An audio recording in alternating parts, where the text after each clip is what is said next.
চাওক প্ৰথমে যদি মই ক'ব বিচাৰোঁ যে লগৰীয়াৰ সৈতে তেওঁ বনভোজ খাবলৈ গৈছিল চেঁচা নদীত আৰু নীলোৎপল মিলি নামৰ যিজন ছাত্ৰৰ মৃত্যু হৈছে সেই মৃত্যুক কেন্দ্ৰ কৰি কিন্তু বঙালমৰা থানাৰ সন্মুখত এতিয়াও উত্তেজনা অব্যাহত আছে। মই যদি গোটেই সামগ্ৰিক পৰিৱেশটো দেখুৱাওঁ যে ৰাইজৰ এটাই অভিযোগ আছে যে পানীত পৰি মৃত্যু হৈছে বা যি কাৰণতে মৃত্যু নহওক কিন্তু সেই ছাত্ৰজনৰ মৃত্যু হোৱাৰ পিছত মৰণোত্তৰ পৰীক্ষা কৰিবলৈ প্ৰেৰণ কৰা হৈছিল, কিন্তু পৰিয়ালৰ কোনো লোকক ইয়াত খবৰ দিয়া হোৱা নাছিলে।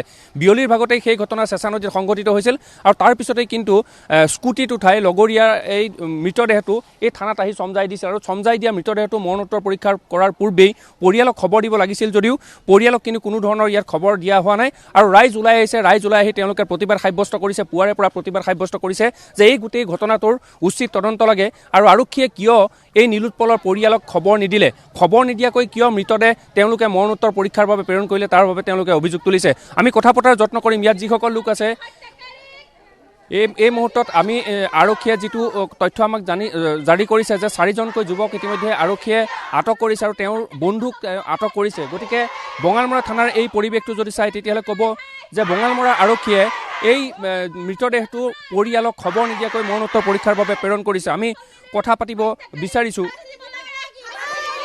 মই অকণমান আপোনাৰ ওচৰলৈকে আহিছোঁ। গোটেই ঘটনাটো কি হৈছিলে? গোটেই ঘটনাটো আঁৰত আমি আজি ৰাতিপুৱাহে গম পাইছোঁ। যিহেতু যোৱাকালি লগৰ ল'ৰাই তেওঁক চেঁচালৈ বুলি লৈ গৈছিলে বুলি কৈছে আৰু চেঁচালৈ নি তাত সিহঁতে কি খানা খাইছিলে নে কি কৰিছিলে আমি সেইটো বিষয়ক নাজানো। আৰু ল'ৰাটোৱে বোলে 1টামান বজাত কাৰোবাৰ লগৰ ল'ৰালৈ ফোন কৰিছিলে, বিশেষ অসুবিধা হৈছে বোলে, টকা 50 টকা এটা বোলে মোবাইলত পঠিয়াই দিলে। তাৰ পিছৰ পৰা কিন্তু ল'ৰাটোৰ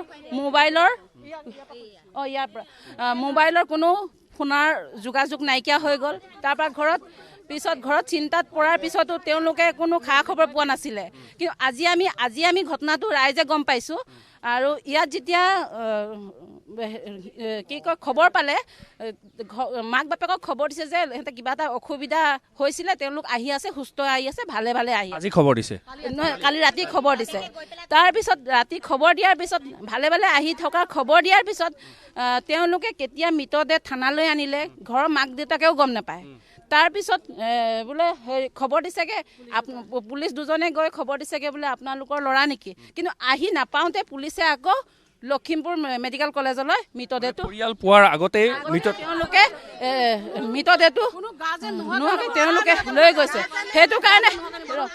সেইটো কাৰণে আমি এই ঘটনাটো আমি ৰহস্যজনক বুলি অনুভৱ কৰিছোঁ গাঁৱৰ ৰাইজে।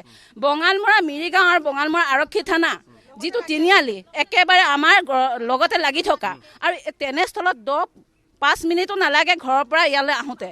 সেই তেনেস্থলত কেনেকৈ বঙালমৰা আৰক্ষী থানাই ডেড বডিটো মৰণোত্তৰ পৰীক্ষাৰ কাৰণে মেডিকেল কলেজলৈ কেনেকৈ নিলে? গাৰ্জেনৰ কথা পাতিম। মই অকণমান তোমালোকৰ কথা পাতিছোঁ। কিমান সময়ত ফোনত কথা পাতিছিলে? মোক সেই 1:03 মেছেজ কৰিছে এইটো, ঐ ভাই আৰু এনেকৈ জেগা এটাত ফচি গ'লোঁ বে।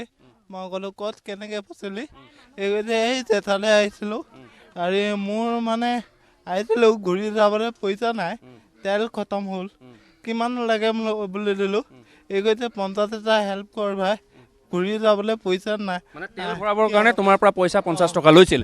এই মুহূৰ্তত যদি কওঁ যে 1 বজাত নীলোৎপলে তেওঁৰ বন্ধুলৈ ফোন কৰিছিল আৰু তেওঁ 50 টকা এটা বিচাৰিছিল যে 50 টকা এটা দে যে মোৰ তেল ভৰাবলৈ পইচা নাই। আৰু তাৰপিছতেই কিন্তু এই গোটেই ঘটনাটো ৰহস্যজনকভাৱে বিয়পি পৰিল। কালিৰ দিনটোতেই নিশালৈ ইয়াত মৃতদেহ লৈ অহা হ'ল। সেই বন্ধুকেইজনে মৃতদেহটো ইয়াত চমজাই থৈ গ'ল আৰু তাৰপিছত পৰিয়ালৰ লোকক খবৰ নিদিয়াকৈ আৰক্ষীয়ে কিন্তু মৰণোত্তৰ পৰীক্ষাৰ বাবে প্ৰেৰণ কৰিলে।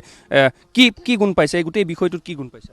বিষয়টো আমি এটা বৰ বেয়া ধৰণে ৰহস্য গুণ পাইছোঁ। এইটো ৰহস্য গুণটো এনেকুৱা হৈছে যেন ইয়াত বঙালমৰা থানালৈ অনাৰ পাছত কেনেকুৱা ধৰণৰ কি মেনেজ কৰি পেলাই বস্তুটো গাৰ্জেনে গম নোপোৱাকৈ মৰণোত্তৰ পৰীক্ষাৰ কাৰণে মেডিকেল কলেজ নিয়াৰ তাৰ অৰ্থটো কিবাটো নিশ্চয় মেনেজ হৈছে। ইয়াত পুলিচক বঙালমৰা থানাক মেনেজ কৰিছে। আমি কোনো কাৰণতে এইটো আমি মানি ল'ব নোৱাৰোঁ, আমি কোনো কাৰণে নেমানোৱে। এইটো বহুত ভুল কৰিছে আৰু আমাৰ এনেকুৱা আহিছে, আমি আপোনাক কৈছোঁ এনেকুৱা আহিছে যেন সিহঁতি অলৰেডি তাত মাৰ্ডাৰ কৰিলে। মই কৈছোঁ মাৰ্ডাৰ শব্দটো ব্যৱহাৰ কৰিছোঁ। মাৰ্ডাৰে কৰিলে, কোৱাৰ পাছত এই সেই লগৰ বন্ধুকেইজনে নিশ্চয় সিহঁতৰ গাৰ্জেনক ফোন কৰিছে। গাৰ্জেনক ফোন কৰি পেলাই সিহঁতক খবৰটো যে সিহঁতে মেনেজ কৰিছে পুৰা ৰাতি দিনৰ 3টা বজাত যদি ঘটনা ঘটিছে, গোটেই ৰাতি 9টা বজাত 4টা বজাত গম পাইছে সিহঁতৰ পৰিয়ালৰ মানুহখিনিয়ে, লগত যিখন বন্ধু গৈছিলে।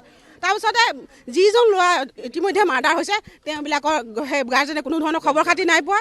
তেতিয়াহ'লে নিশ্চয় ইয়াত ডাঙৰ ৰহস্য আছে। এইবিলাক সুৰক্ষা দিছে, থানাই সুৰক্ষা দিছে।